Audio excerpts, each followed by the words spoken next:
2018లో release అయిన గీతా గోవిందం తర్వాత ఇప్పటి వరకు విజయ్ దేవరకొండకి ప్రాపర్ హిట్ అనేది రాలేదు.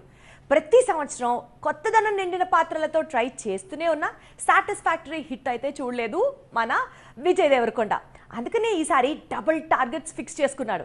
ఒక సినిమా జనవరిలో, ఇంకొక సినిమా డిసెంబర్తో ఆడియన్స్ ముందుకు వచ్చేస్తాను అంటున్నాడు విజయ్ దేవరకొండ. చూడాలి ఈసారి ఏమన్నా వర్కౌట్ అవుతుందా లేదా అన్నది. 2017 నుంచి ఏడాదికి ఒక్క సినిమాను మాత్రమే రిలీజ్ చేస్తూ వస్తున్నాడు విజయ్ దేవరకొండ. అయితే హిట్ మాత్రం అందుకోలేకపోతున్నాడు. 2024లో పద్ధతి మారుస్తున్నాడు దేవరకొండ. ఈ ఏడాది 2 చిత్రాలతో బాక్సాఫీస్ ముందుకు రావాలనుకుంటున్నాడు.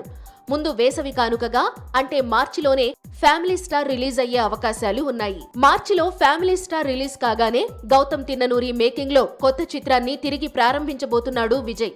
నిజానికి ఈ చిత్రాన్ని ఫ్యామిలీ స్టార్ తో కలిపే చిత్రీకరణ ప్రారంభించాడు.